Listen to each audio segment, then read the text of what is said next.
This is the Voice of Motown podcast. I'm Tyler Pepe. And I'm Brandon Cork, and this is a WVU sports podcast by two suffering WVU fans. All right. Thank you for listening today. Please follow us on social media and subscribe to our YouTube channel. Let us know what you think about today's episode. You can also follow us on Spotify, Apple Podcast, and pretty much anywhere you like to listen to your podcast. So let's get into it. Today, we are going to give you our predictions for the 2022 football season. We are going to discuss Jaret Doege transferring from Western Kentucky. And we just found out today he's landing at Troy. And we will update you on the careers of some WVU pros. So let's dive right into it. We will be giving you a game-by-game prediction for the 2022 season. And Brandon's going to be doing something a little different during our predictions. You want to introduce it a little bit? Sure. So coming into this, I kind of wanted to think of a way to spice things up a little bit. Everyone and their mother in WVU sports media is doing game-by-game predictions. So we wanted to do something a little bit different. So what we're doing is I picked a movie that will represent the theme or the feel of that game to accompany my prediction. So hopefully it is fun. I spent a little bit of time doing this, so hopefully it doesn't fall flat. I hope you guys like it. And if you guys have any ideas as you're listening, feel free to send us a message, comment on what you think our hits and misses were. I like it. I think it's going to be fun. So let's dive right into it. We will be giving you a game-by-game prediction for the 2022 season. Let's start with WVU versus Pitt. The backyard brawl is back. It has been 10 years since these teams squared off, but the hate for each other definitely has not faded. This game is the third most expensive season opener. It's only behind Notre Dame at Ohio State and North Carolina at Appalachian State, an average price for a ticket. So how do you see this one playing out? Yeah, so to start off, the movie I picked to describe this game is The Empire Strikes Back. And the reason I picked this one is it's kind of a game where I think there's a lot of anxiety going into the game. There's a lot of question marks around WVU. WVU as if they are a young Padawan coming into a battle where they might be going up against a more experienced foe. With more experience, WVU may be able to pull out the win, but it feels like WVU has lost its hand in some way, shape, or form. Spoiler alerts. And leaves fans wondering how the rest of the season will go. I think this is a game where WVU makes some costly mistakes that, feels a little bit Maryland-esque from last year. But I think Pitt's a lot better than Maryland was. So while I think WVU hopefuls are going to maybe overreact to the loss a little bit, and I do think it will be a loss, I think it may be the sort of loss that is a character building experience for this team. Yeah, I think that's a good prediction. Make no mistake, Mountaineer fans, this is a tough game, and there's a reason Vegas has WVU as the underdog in this one. Pitt has lost quarterback Kenny Pickett. They lost leading wide receiver Jordan Addison and their offensive coordinator, but this is still a dangerous Pitt team. They have ex-USC quarterback Kendon, I'm not exactly sure how you pronounce it, but it's Slovis. We all know Slovis from USC, and he has 58 career touchdown passes, and he was the first team all Pac-12 a couple years ago. So the kid has talent, and Pitt also has two monsters returning on their defensive line, and it's Cansey and Baldonado, who are first and second team all ACC last year, respectively. So, I don't think Pitt is as good as they were last season, but I don't think they're going to take a huge dip in the success that they had either. So it pains me to say it, but I have Pitt winning a close game. I don't think it's going to be a blowout or anything like that. But that doesn't mean WVU can't pull off the upset. I do think it'll be close, so you never know in a football game. But for all of the complaining fans that have done with Neil Brown, one thing you can say about Neil Brown that's been a positive during his tenure at WVU is typically he keeps the game close. It's not too often WVU just gets blown out of the water, which means WVU absolutely has a chance to upset Pitt. But just like you, I'm going with Pitt in this one as well. Yeah, and I think the mistakes that we'll see in this game too are going to be just that, mistakes from inexperienced players. Pitt is very experienced across their offensive line, and that's going to be tough for WVU because our best asset is our defensive line on defense.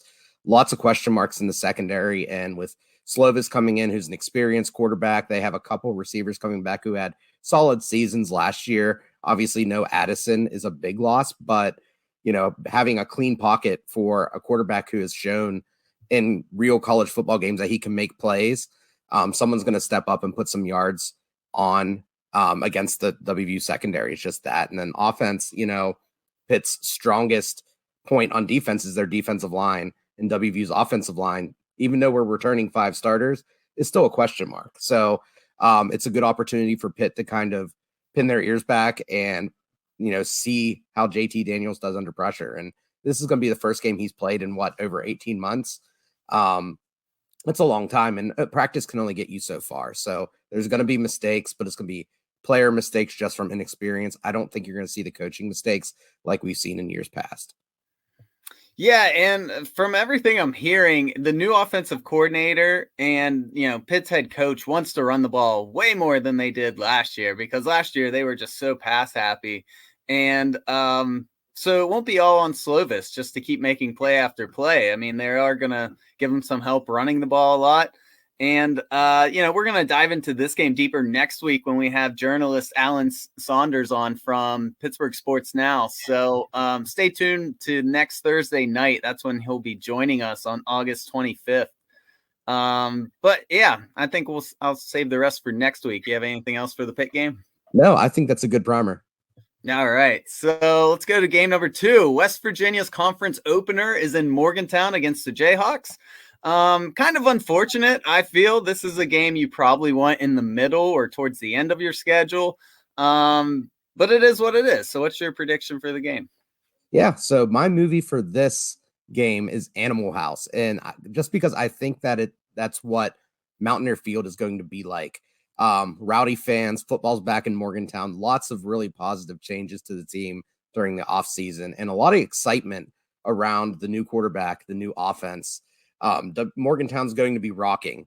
And while Dean Wormer, who I have played by Jalen Daniels, who is the best player on the Jayhawks by far, tries to thwart and quiet down the Rowdy fans with his legs and his arm, he will ultimately be unsuccessful, and WVU will come out with a comfortable win.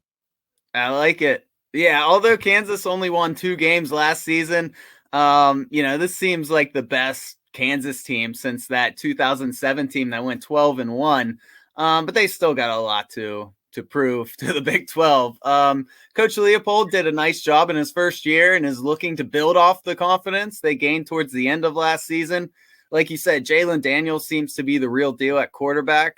So expect him to make a few highlight reel plays, kind of like how he did last year. But however, I expect WVU to win easily, actually. It's a home game. I expect them to win by multiple scores, even if that's just 10 or 14 points. I'll take that.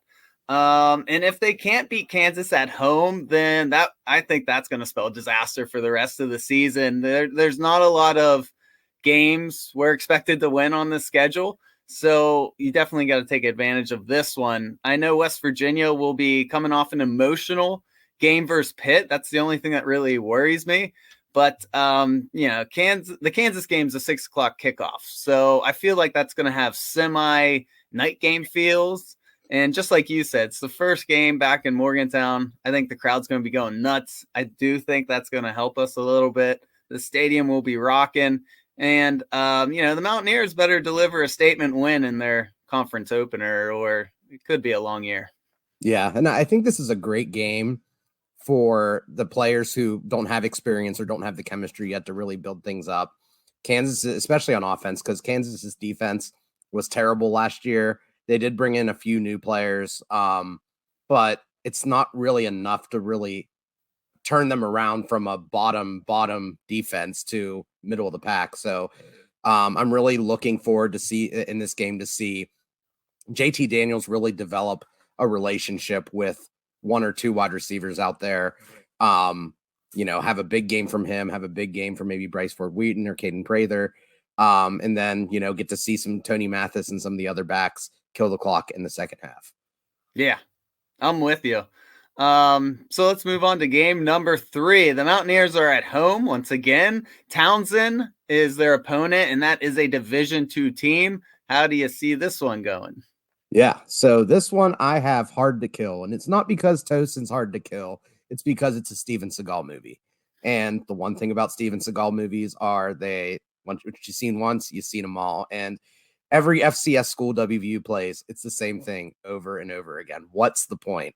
It's fun to see big plays. It's fun to see long touchdowns. It's fun to see some kung fu fighting. But halfway through the game, everyone's bored. Everyone's leaving the stadium. And people are still asking, why do we do this every year? Why are we playing these bottom feeder schools every year? I love it. Yeah, I think you hit the nail on the head with that comparison. I mean, listen, the Townsend game, it might be more important than fans realize. This might be the only game WVU gets a chance to give their second and third units heavy playing time, because who knows? Kansas might keep that game close. I think it's safe to say Townsend, the second and third units will get some experience. So I'm excited for that. However, it's like you said, by the mid-third quarter, fourth quarter, you're kind of just chit-chatting more than watching the game because it's a foregone conclusion. So I'm not going to sit here and give this a big breakdown. We have a lot of other intriguing games to cover here. Yep, I have nothing else to say. We all know how it's going. Yeah. All right, game number 4. This is, West Virginia's last non-conference game. They will travel to Blacksburg to take on hated rival Virginia Tech. So what's your prediction for this game? So for this one, my theme movie is The Lion King. So hear me out. Blacksburg is Pride Rock. It's in a state of turmoil. New head coach. And since Grant Wells, the former Marshall quarterback and West Virginia native, is now starting quarterback there, it's even more applicable. He can be Scar. Uncertainty at quarterback, question marks around the program and the direction that they're going. WVU, led by Simba or JT Daniels or whoever it may be, is going to march right into Blacksburg and get an easy win against the flailing Hokies team. Nice. I'm with you. Yeah. Virginia Tech has been down the last couple years, so much so that they got rid of their head coach, Justin Fuente, I think is how you say it. They got rid of him last season. They brought in Brent Pry as their new head coach. There's always first-year bumps when you get a new head coach, and he has a lot to fix on top of it. So that gives me a lot of hope because obviously going into Virginia Tech on a Thursday night game is tough. But Virginia Tech's offense, they were terrible last year, so I don't expect their offense to have this big, tremendous turnaround. Brewmeister is no longer there. They brought in ex-Marshall quarterback, like you said, Grant Wells, who he'll be an upgrade, but he is a little turnover happy. He has 22 interceptions in the past 2 seasons, and I'm sure that's going to cost Tech a game or two this year. So it really comes down to Tech's defense and special teams, which is normally their backbone of their program. But their defense was okay last year. It's not the daunting VTech defense that of their glory days that was very intimidating. So, like I said, I know going there is no easy task, especially since we're such a hated rival with them. Their fans are going to be bumping, but I expect the Mountaineers to win in this game. I wouldn't even be surprised if once again it's by 10 or 14 points. Yeah, I feel the same way. And, kind of the flip side of the Kansas game, I think this is great for WVU's defense because I just don't see the Virginia Tech offense really putting anything out there that's of huge issues to the WVU defense. And this will give the West Virginia secondary time to gel because Grant Wells is really bad under pressure. And I feel like if WVU turns up the heat with their great defensive line, with these athletic linebackers that we have on the team now, it's going to give our defensive backs a lot of opportunities to get between passes, get interceptions, get deflections, and really kind of get their legs under them, which will go a long way towards the second half of the season. Yeah, 100%. So a third into the season, it sounds like you and me are on the same page. West Virginia is 3-1 at this point, which yes. I think most fans would take that. That's a good start to a season. So let's get into the rest of the season. the second conference game that they have. This is when the gauntlet begins. The 5th game of the year is against Texas in Austin. So how do you see this game going? Yeah, so for this movie, I have the Avengers Infinity War. So for this one, I have the good guys' 3-game winning streak comes to an end, and the loss comes to a team that seems to be finally utilizing their talent to its potentials. The Mountaineers lead late, but Quinn Ewers shows why he was the highest rated QB prospect since Vince Young and leads the Longhorns to a comeback victory, snatching an Infinity Stone and coming one step closer to the rebuilding of a Texas juggernaut. I could definitely see that happening. Texas has a ton of offensive firepower. They have 2 proven studs. They have running back BJ Robinson. They have wide receiver Xavier Worthy. And they were both first team All Big 12 last year. So we know they got the talent. Texas, like you said, they might have also solved that quarterback problem that they had last year, bringing in Quinn Ewers from Ohio State. He's highly regarded, but we'll see. He hasn't proven anything yet, but by all accounts, people think he's going to be pretty good. So the big question is whether they've improved that offensive line and their defense, because that was pretty rough last year for Texas. Their O-line did a nice job of run blocking last year, but I mean, teams, even WVU, were just teeing off on all of their quarterbacks. It's important to note that their offense averaged 35 points per game last year. That's a little inflated with, I think they had like a 70-point win at score at one point last year, but still their offense could score, which means the biggest weak link last year was their defense. It struggled to apply pressure to the quarterback. They only recorded 20 sacks last season, and no one on their team had more than 2.5 sacks, which is kind of shocking. And if anyone watched a Texas game last year, not even just the West Virginia game, but any game, it seemed like they gave up several home run touchdowns, which is always, disaster for your win-loss column. So I think their offensive firepower will put up points. I think their defense has improved. And because of that, because we're on the road, I'm with you. I got Texas winning this game. I think WVU fans are going to go into this one expecting a win. I think we're going to be 3-1, riding a 3-game winning streak, thinking we're going to go to Texas and win. And I think we're going to walk away with a disappointing loss, which seems to be a theme for every WVU season lately. Yeah, and I think it just comes down to kind of star power. With all things equal, I don't see WVU blowing out Texas. I mean, that's really never been WVU's MO when we beat Texas. It's more of just Texas having that star power on offense. Sarkisian being such a great offensive coach. WVU is going to have to pull away by multiple scores. And I just don't think at this point in the season against an improved Texas defense in front of, in Austin, in front of a lot of loud Texas fans, WVU is just not going to be able to sustain it for 4 quarters. And that's where that really, really loaded offense is really going to shine, is they're going to close out the game strong. It's a really scary, like you said, Worthy, Robinson, Ewers, those 3 alone is probably one of the best trios in college football, in my opinion, at least on paper. But very scary offense. Yeah, 100%. As always, Texas has to prove it. But like you said, on paper, that looks like that's going to be a tough one to come out with a W, which brings us to our next game. West Virginia plays Baylor on Thursday night in Morgantown. I cannot wait to go to this game. Milan Puskar Stadium, Mountaineer Field is going to be rocking. Win or lose, it's going to be a blast. I love games like this. How do you see this game going? So I think you're going to like this one. Just because it kind of feeds into what you said last one for the Texas game is lots of WVU fans are going to expect to win that game. And coming into this game, WVU does have 3 wins, but they're against, remember, Kansas, Towson, and a really bad Virginia Tech team. So there's going to be a lot of question marks around the program. And for this game, I picked Saving Silverman. So love that movie. Yes, it's fantastic. With 3 wins versus bottom feeders and 2 losses to quality opponents, the fan base is uncertain, sharpening their nails to drag Neil Brown out of town should the Mountaineers fall to 3-3. But JT Daniels, as played by Jack Black, and Dante Stills, played by Steve Zahn, lead WVU to a much-needed quality win and help WV West Virginia Nation, played by Jason Biggs, get away from a toxic situation. I love it. That might be my favorite one so far. And you and me seem to be on the same page. Baylor has lost a lot of talent from their 12-win team last season. Don't get me wrong. I still think they're going to be probably a top 3 or 4 team in the Big 12 by the end of the year.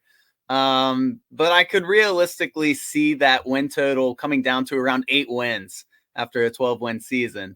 So, they're a very old school team last year. They just ran the ball a lot, played tough defense, and it worked. But they went 4-1 in 1-score games. That was really the difference maker. They had a lot of tight games. It's just they were winning those tight games by controlling the clock and playing tight D. And they were certainly built to have a team like that. This year, they are missing their top 2 running backs who went pro. They are missing their top 3 passing targets who either went pro or transferred. And let's not forget, they have a different quarterback. Bohannon transferred out after losing the starting position to Blake Sapin. So this isn't the same offense that we saw last season. The Bears lost a lot of talent on the defensive side of the ball, but I suspect their defense is still going to be solid under their head coach. He's a very defensive-minded guy. With all that being said, though, I'm with you. I'm going with the Mountaineers in this one. I think WVU's defense has a big day. I think the crowd plays a bit of a factor in charging them up, and I think the Mountaineer offense puts up enough points for an exciting Thursday night victory. Yeah, I mean, and just looking back at the history, WVU plays Baylor really well when Baylor's in Morgantown. It seems like we win more times than we lose. On top of that, with Baylor losing several really good defensive players, they lost Jalen Petrie to the draft, who was arguably probably the best defensive player in the Big 12 last year. And he's going to be making lots of plays on Sundays coming in this next NFL season. And that's big because he was all over the field against WVU last year. And we talked about him a lot in our preview last year about he's a guy you just need to go away from. And when you have lose that type of player, it's hard to replace that production. And as a coaching staff, you end up just kind of, coaching as a more team style, and you can exploit that. And I think Graham Harrell is really going to show how his offense can work against, a cover 2 or cover 3 defense that's really built to bend but not break and isn't built around one defensive stud. Yeah, I'm with you. And I don't know why. I just have a strong feeling that they're going to split the Texas-Baylor game. Even if somehow they end up beating Texas, I feel like they're still going to go 1-1 in those 2 games. But we'll see. Honestly, I would take that if we started the year that way. But let's jump to the next one. West Virginia goes on the road to take on Texas Tech. This is a game that I'm seeing a ton of people online picking the Red Riders to win. And I'm a little confused by the overwhelming favoritism. Of course, anyone can win any game, but this one kind of has me scratching my head. What's your prediction? So people love Joey McGuire, and I don't really understand where it's coming from, but we'll get into that. For this movie, I picked The Little Giants, which is a football movie, and I tried to stay away from sports movies from this, but I think it's really appropriate because Neil Brown, who I have played by Rick Moranis in this movie, has always been living in the shadows of his former team, losing all 3 matchups during his tenure. He's lost quality players to the transfer portal. He doesn't know how to coach an offense, but a new quarterback plus an improved chemistry and mindset of the team help bring a level of consistency that the Mountaineers have lacked the past few seasons. The Mountaineers pull off a win in comfortable fashion in Lubbock. I like it. I think they do kind of have similarities. All right, yeah, Texas Tech, they hired a defensive-minded head coach. That's a statement you don't hear very often. Joey McGuire, he spent 2 years at Baylor prior to getting this job. And, honestly, it's potentially a genius move by Texas Tech's athletic department because Tech has had the ability to rack up yards and score points on offense for years and years now. The only thing they've been lacking is, a defense. And, once again, they have the talent on offense to put up points, to put up some big numbers in yards. They have Thompson coming back at running back. They have several capable quarterbacks. They proved that last year when some of their quarterbacks got the injury bug. And Tech always has talented wide receivers. So I do think, they're going to score again. The knock on Tech is their horrid defense. And if McGuire can come in and make an immediate impact on that side of the ball, they could be a dangerous team when we play them. But, I think it's going to be hard for him to turn the defense around that quick. I think that's going to benefit us. The weird thing is Texas Tech always gives West Virginia problems. And so that does have me a little worried. But, I'm still leaning West Virginia in this game. And I don't understand why so many people who are making game predictions is picking this game in particular as a win for Tech. I feel like West Virginia is going to handle this one. Yeah, I think, there's a lot of confidence around Joey McGuire. I know he hired the offensive coordinator away from Western Kentucky, who was famous for, coaching Bailey Zapp and breaking the single season passing yardage record last year. But, I don't think that's something that changes overnight. Even if you bring in a great offensive coordinator who has experience making big plays and developing good quarterbacks in college football, he's not going to be able to walk right in and turn, Tyler Slow into Bailey Zapp. I mean, Slow may be good, but, you can't turn that around. And same with the defense. I mean, you might see some incremental changes, but I just have a hard time seeing, a complete 180 from Texas Tech. The biggest issues when WVU played Texas Tech in the past has just been consistency. And I think, as we talked about in the Texas or in the Virginia Tech game and the Kansas game, kind of getting players on the same page, building forward, and having someone like Graham Harrell to bring consistency to that offense, have 100% of his attention being on fixing mistakes and game planning is going to add a level of consistency that's really going to help us beat teams like Texas Tech, who we are more than capable of beating. Yeah, I'm with you. And even, I think his name's Kitley, the offensive coordinator who came in. That sounds right. Yeah, something like that. Even if he comes in and does, do pretty well, it's not like Tech typically has problems scoring. So, I mean, not unless you fix that defense, they're still going to be that 6-win Tech team that you see every single year, it seems like. Right. All right, moving on. We got WVU taking on TCU at home. I think this is potentially a must-win game, which might sound weird. But the reason I say that is because after this game, WVU could easily lose the next 4 because it's just murder's row with some of these games. So I think getting wins over teams like Tech, TCU are huge because, the losses could pile up pretty quick if you don't get ones like this. It could be the difference between making a bowl game and not. So how do you see this one playing out? So of the movies I've picked, this one is my favorite, not favorite movie, but favorite for this prediction drill that we're doing. So I picked Stand By Me for this game. Oh man, how you gonna do this? Want to see a dead body? TCU is limping into Morgantown against a Mountaineer team that has reeled off back-to-back quality wins and gained experience in a secondary that has had many question marks coming into the season. While the Sonny Dykes-led offense provides a few obstacles, the Mountaineers use this as a learning experience, growing up before our eyes, learning life lessons, and dominating the Horned Frogs. I love it. And I think that would be awesome if we came in and, put up a big win against them. Once again, this is a team with a new head coach. TCU parted ways with their longtime head coach, Gary Patterson. And like you said, they hired Sonny Dykes. Dykes is a guy known for his offense. He's had success at other schools like Louisiana Tech and SMU. But let's not forget, he's also struggled at a Power 5 school. He was the head coach at Cal once upon a time. And I believe they had one winning record in his 4 years there. So, yeah, he wasn't very good. No. So, I mean, he does have to prove that he can go to a Power 5 school and be successful. So I think TCU's offense will be okay this year. They got a lot of weapons. They got Max Duggan at quarterback. They got Quentin Johnston at wide receiver, Kendre Miller, Darius Davis. They have a lot of talent on offense, but once again, this is a team who struggled to play defense last year. They couldn't apply pressure. They couldn't stop the pass. They couldn't stop the run. And, they were just terrible. They gave up 35 points a game. I'm not sure Sonny is the type of person who can drastically improve a defense. And because of that, I'm picking WVU to win. I'm with you. I think this should be a home run for WVU. And let's not forget, they also lost Zach Evans, who might have been their best player last year. He transferred to Ole Miss.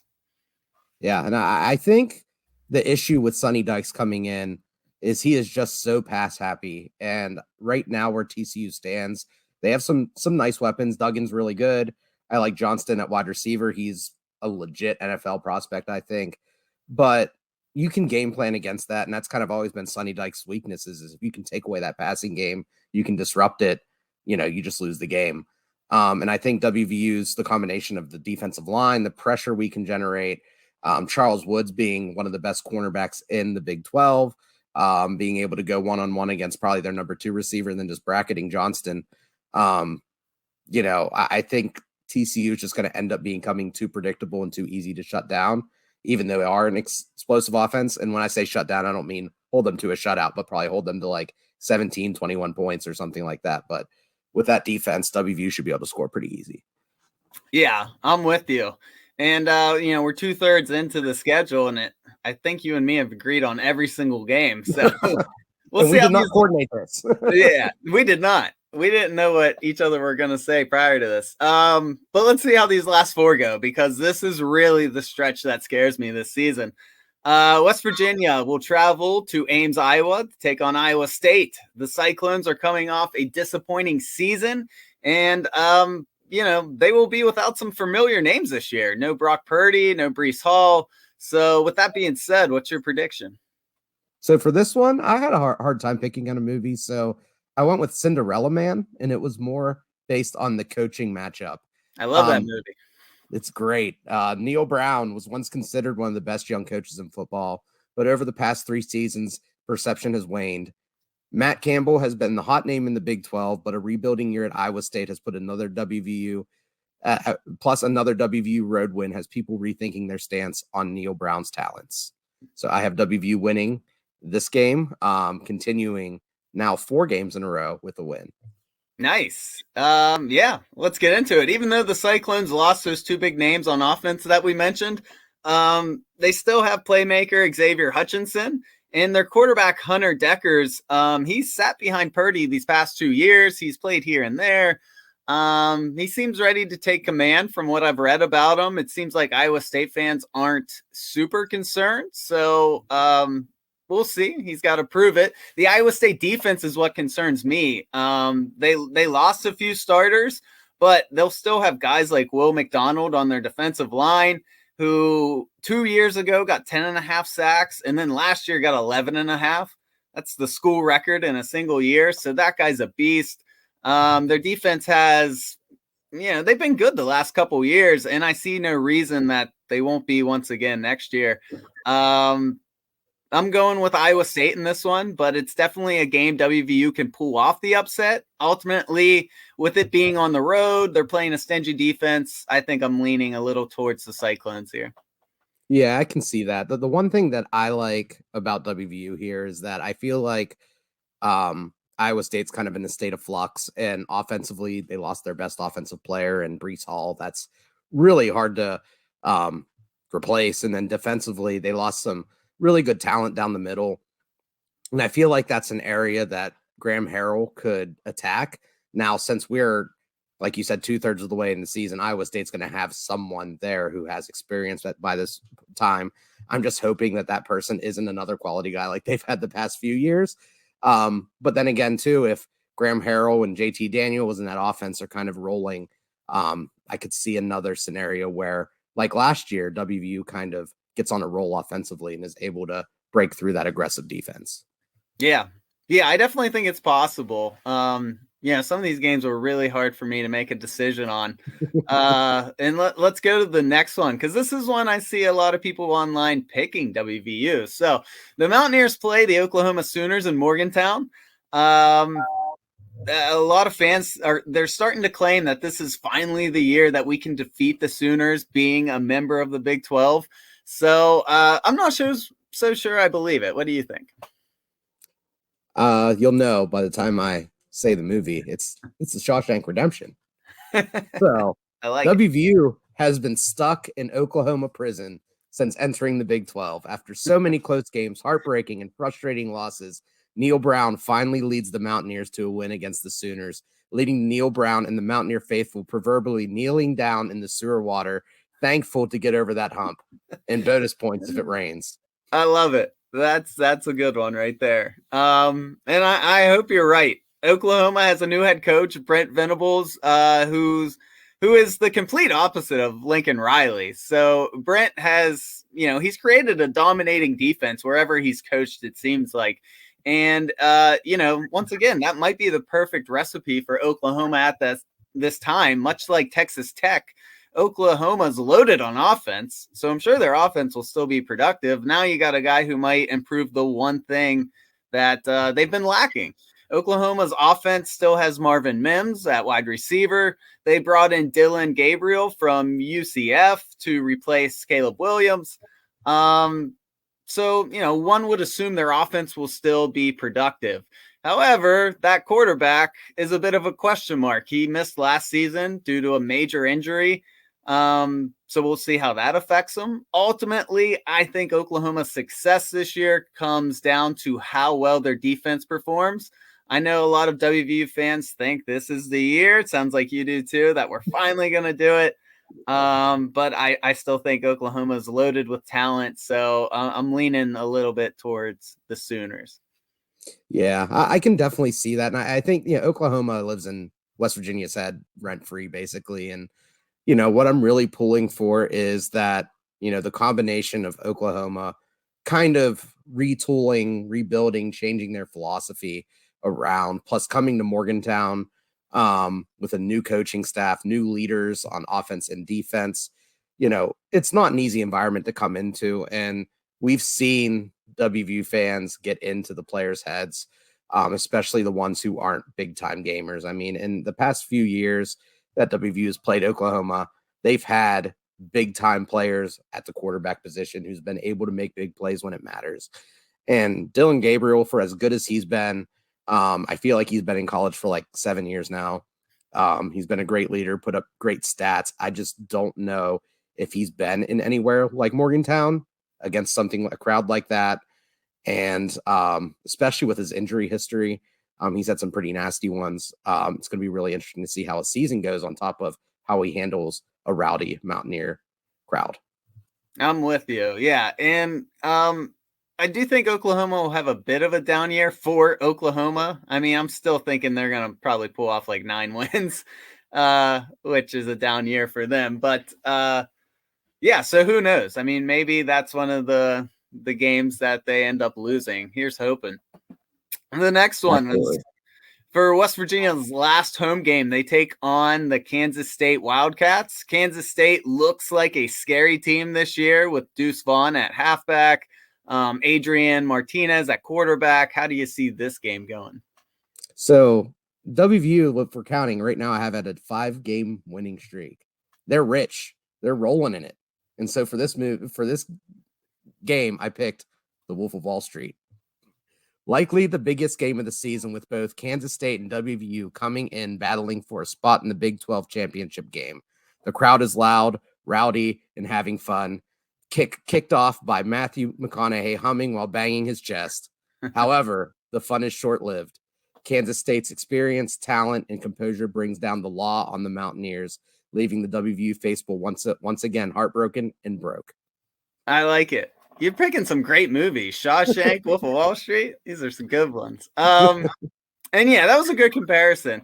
I see it going the other way, though. Like we mentioned, this offense has the potential to be scary with Vaughn, Martinez. They have wide receiver Malik Knowles. Kansas State is replacing a lot of talent on their defense, and it seems like a lot of their starters, a lot of the people they're trying to replace on defense are coming through the transfer portal. So I don't know if that hurts them or helps them. It seems like when you bring a bunch of guys in all at once, it takes some time for them to mesh. So I don't know if that'll be a factor. Of course, this game's late in the year. So we shall see. K-State is the type of team I could see winning 6 games or 8 or 9 games. They're very similar to WVU. They could be, 500 or they could have a pretty nice year. It all depends on how some of these games are going to fall. And so we'll see. But I'm going with WVU in this one. I don't think it'll be an easy win by any means, but I'm going to take the Mounties on senior night. I hope so. I mean, it'd be a great win. I think if WVU can win one of Kansas State or Oklahoma, we're going to be in good shape. I feel like, those two are probably the toughest and most winnable of the last 3 games. So I'll take one of the two. Yeah, 100%. I would too. And then lastly, we got the Mountaineers travel to Stillwater to take on the Oklahoma State Cowboys. Oklahoma State could very well win the Big 12 this season. They're a tough team. So what's your prediction for the season finale? Yeah, so admittedly, I think this is my worst one, but it is what it is. So for this movie, I picked Cloverfield. Mike Gundy has built a monster. The Oklahoma State Cowboys sit comfortably in first place, welcoming a Mountaineer team who is still trying to orient itself after a tough loss to Kansas State and being eliminated from Big 12 title contention. It's almost as if WVU is blindsided by the talent, experience, skill, and leadership of the Cowboys, and the monster destroys any hope WVU has with a strong finish to the season. Maybe it's the distraction or the fear of facing such a talented team, but WVU doesn't stand a chance and loses by multiple scores to the Cowboys. Yeah, I think we see this going. Yeah, I'm basically with you there. Oklahoma State, they went to the Big 12 championship last year, and they might very well end up in the championship game again this season. Spencer Sanders was a first team All Big 12 last year, and I expect him to have another big season. So the defense was absolutely dominant. They led the nation, the entire nation in sacks, and they led the conference in scoring defense. So I don't see the defense taking a big dip in production this year. So points are going to be hard to come by for West Virginia in that game. I'm with you. I'm taking the Cowboys. Yeah, and I think it's a tough way. Like you said, this last third of the season is really hard. I mean, Iowa State is probably the most winnable of the games. And it's really going to come down to just mental toughness to win that one. But Oklahoma, Kansas State, and Oklahoma State, arguably 3 of the probably top 4 teams in the Big 12, is just a brutal schedule to come up against. And, last year we had a similar schedule where we faced 3 or 4 really good teams in a row. And I really wish the Big 12 commissioner would give us a break here coming soon because we've earned it. But, I think looking back, I have, was this an 8-win season, 8-4? I think anyone who's a WVU fan would be happy with that. Obviously, losing 2 in a row might leave people a little worried. But again, when you look at the standings, if we're losing to 2 of Oklahoma, Kansas State, and Oklahoma State, all 3 of those teams are going to be ranked at some point during the season.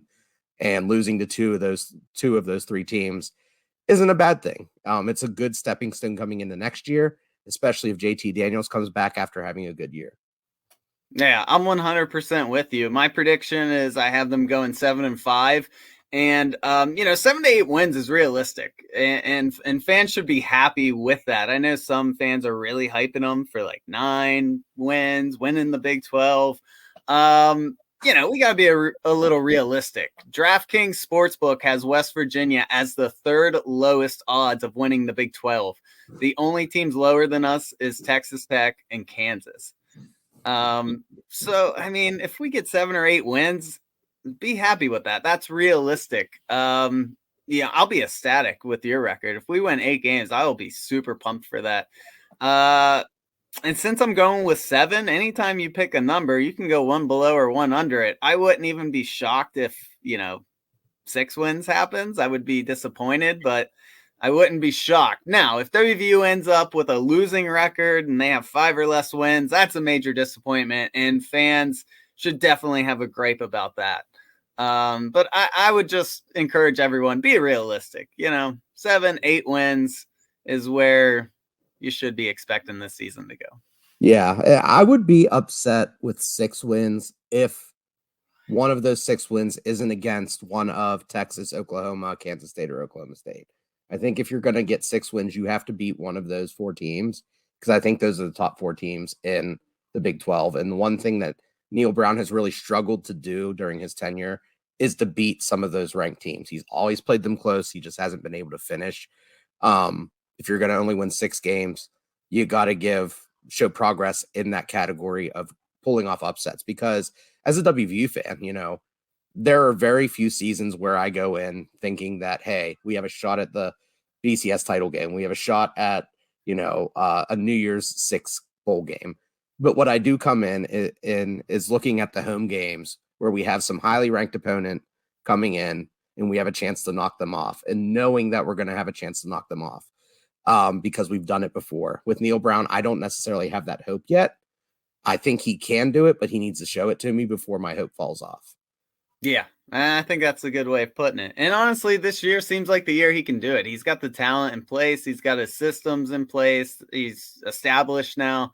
Seems like the right time for it all to come together. For sure.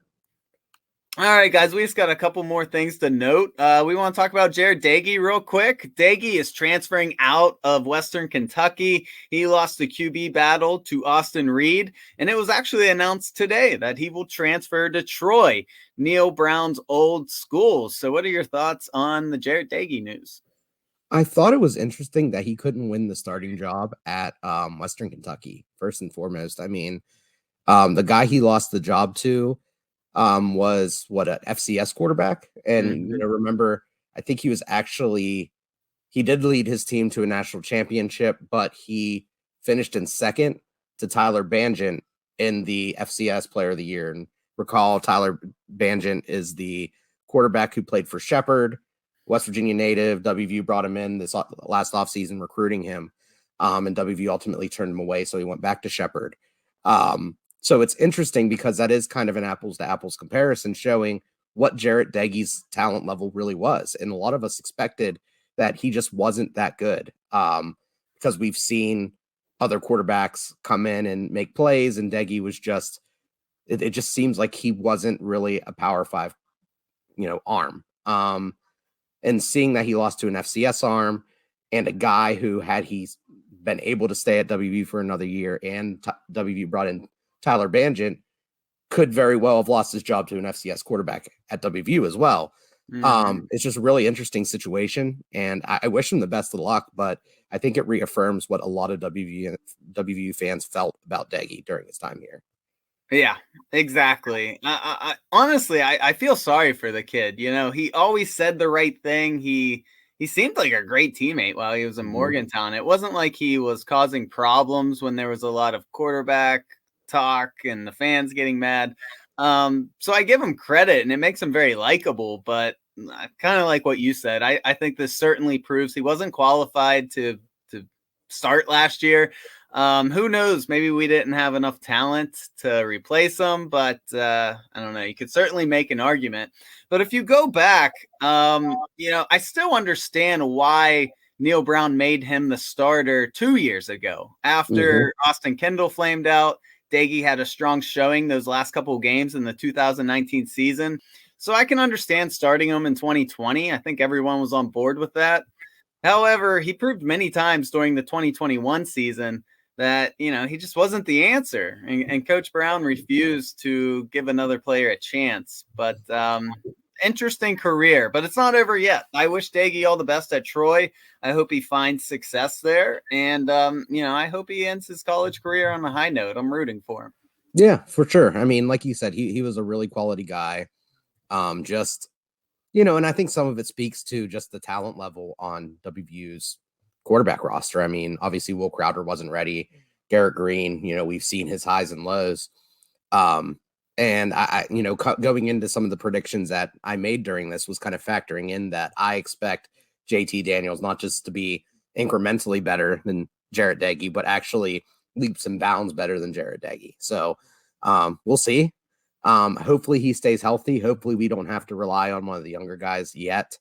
But I hope Jaret Doege goes to Troy and can actually, I don't care about his statistics. I want to see him go out a winner. That would be my hope for him. Yeah. I couldn't have said it better myself.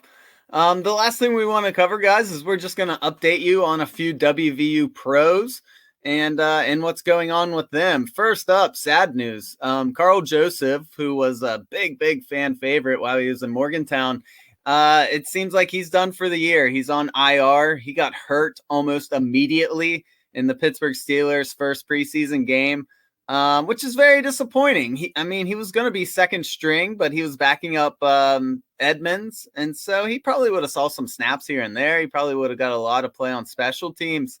I was actually really looking forward to Carl Joseph playing this year. Being a Steeler fan, I was pumped that I was going to get to see him out there, and practically before the season even starts, he's already done.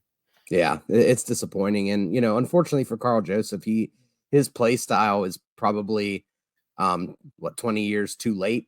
If he played in the 90s, he would have been the perfect safety, just with his play style. And unfortunately, he hasn't really caught on anywhere. But, obviously I love seeing him on an NFL roster. And I feel bad that, last year after being, I think, on the practice squad all year with the Steelers, he was going to get a shot to be on that too deep depth chart. Injuries suck. There's no other better way to put it. And it's even worse when it's someone that you really are rooting for, with him being a WVU alum. Yeah, we wish him all the best, and hopefully he can bounce back next year and, make the roster on someone's squad. Some other news, Letty Brown, his first game wasn't a great one. He had 1 carry for -2 yards. Obviously it's a small sample size, and hopefully he can do something in these last 2 preseason games, but it wasn't so great the first time around. Yeah, Letty's a tough one for me to kind of project success for, just with his run style. I think in order for him to make a roster, he would have to carve out kind of like a LeGarrette Blount role. I don't think he can really be a 3-down back. And he's doesn't really have the speed or the quickness to play against NFL competition. I think he would have to make it as a goal line back, a short yardage back, which some teams have those guys, some teams don't. So I think Letty ends up on a practice squad somewhere this year, and he's really going to have to work on his body and his role to kind of figure out what niche he wants to fill so that he can get on an NFL roster here sometime in the next 2 or 3 years. Yeah, I'm with you. I'm not sure he's going to land on a team this season, but like you said, he could work on a lot, improve, and hopefully next year is his year. Next up, we got Kenny Robinson. Kenny Robinson, sorry guys, but we don't got a ton of good news. I promise you we'll finish on good news. Kenny Robinson was ejected from the Panthers joint practice with the Patriots. I don't know a ton of details about it. Apparently he was starting fights. Do you have any more information on the situation? So the Panthers are having joint practices with the Patriots. The first game, there was a little bit kind of like a shoving match, I think, after one of the plays between Robinson and someone on the Patriots named Wilkerson. I'm not familiar with him. It escalated into a fight. Kenny Robinson got kicked out of the practice. This last practice, I think it was today, Wilkerson again was fielding a punt, and apparently Kenny Robinson just destroyed him and literally knocked him out with the hit. And obviously that stirred the pot again. Fight ensued, and Kenny Robinson gets kicked out again. So that's the Cliff Notes. Yeah, I don't really know a whole lot to say on the situation. I hope he turns it around a little bit. But yeah, let's end this on a good note. So to end on a happy note, Mario Alford returned a kickoff for a touchdown in the CFL. I don't know if you guys have social media, but it was all over Twitter. That's where I kept seeing the highlights. and it was very reminiscent of his WVU playing days. So I enjoyed seeing that. Good for Super Mario. What do you think about that? I love it. That's great. I do want to kind of give a shout out to a guy who signed a nice contract last year for the Green Bay Packers, Rasul Douglas. A lot of talk about him in camp, about, you know, how confident he is, how well he's looked. I saw a tweet where it said he is talking a preposterous amount of smack talk during practices. And, you know, it's great to see his career turn around from someone who's bouncing around from team to team to someone who really seems like he can be a top 2 cornerback on a Super Bowl hopeful team. And he really earned it last year with the way that he finished the season. And I'm really excited to see him play some more this year, because I've always loved Rasul Douglas and thought he had the ability to be a big time player in the NFL. Yeah, 100%. Seems like he's getting a swagger. Now he's even talking trash. Yeah. But yeah, I love Douglas. I think he's got a lot of talent. He had a lot of picks last year. I forget the exact number, but the one that sticks out was that Against game. the Cardinals. Yeah, against the Cardinals. Was that a Thursday night game? I remember watching it live. I believe it was a night game. But yeah, it looked like the Cardinals were easily going to score, and I think they were going to win if they scored right at the end. And Douglas makes a huge play, picks off Murray, and seals the deal for the Packers. So it's great to see success from Mountaineer players.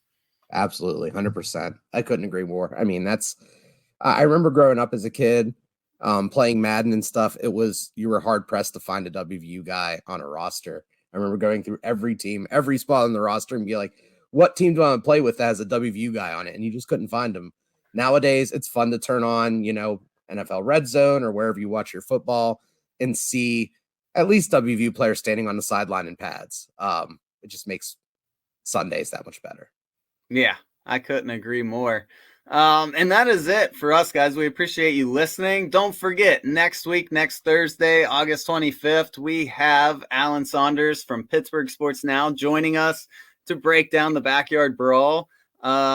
So thanks in advance for him. I'm really excited to have him on and to hear what he has to say. Me too. It's always fun to get another perspective on teams, because, as we all know, we all wear blue and gold colored glasses, and sometimes it's helpful to see what others are seeing from the outside. Yeah, 100%. All right, guys, that's it for us. Thanks for listening. We'll catch you next week. Thanks, everyone.